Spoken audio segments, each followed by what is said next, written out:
हम मुन्नी झा आ एकटा बहुत सुंदर श्री अशोक मिश्र भाईजी के रचना कैल माँ भगवती के गीत सुना रहल छी।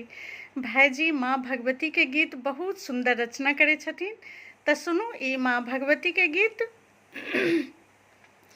हमें सदिखनी नाम अहीं के जपी, तैयो माँ किए ठुकिरने छी। हमें सदिखनी नाम अहीं के जपी, तैयो माँ किए ठुकिरने छी। की भेले कसूर हमरी मैया, हमरा एना किए तड़पेने छी। की भेले कसूर हमरी मैया, हमरा एना किए तड़पेने छी। हमें सदिखनी नाम अहीं के जपी, तैयो माँ किए ठुकिरने छी। हमें मानल जे नहीं पूजा केलहुँ, नहीं मंदिर आबि कऽ भजन गेलहुँ। हमें मानल जे नहीं पूजा केलहुँ, नहीं मंदिर आबि कऽ भजन गेलहुँ।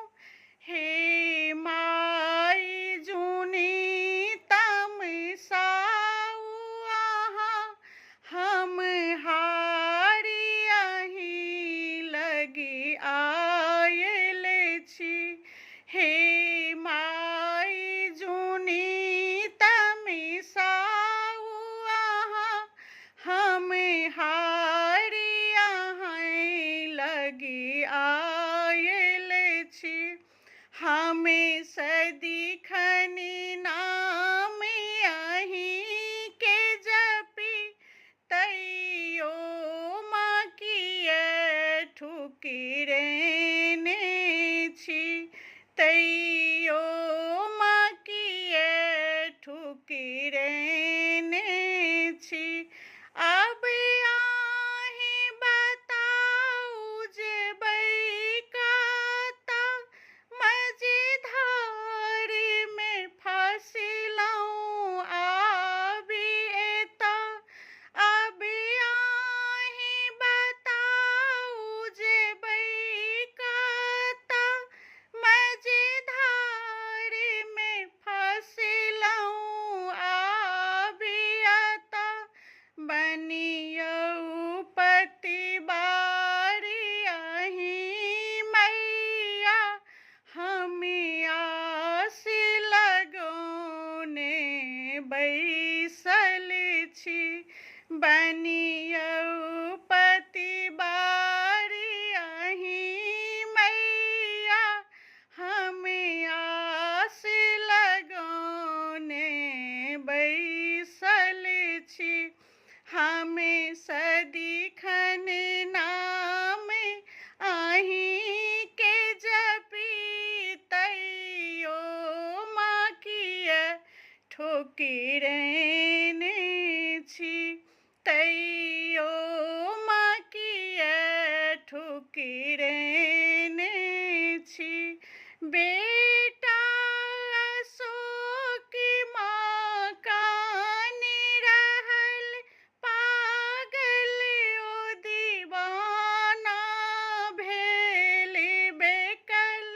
बेटा अशोक माँ कानी रहल, पागल ओ दीवाना भेल बेकल। जपबै जननी हमें नाम अहीं के, हे से प्रण लऽ कऽ हमें आयल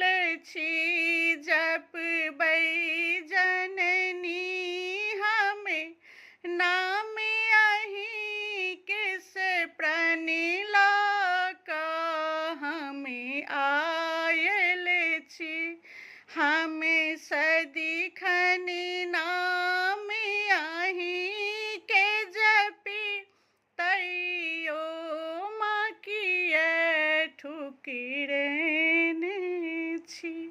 जय माँ भगवती।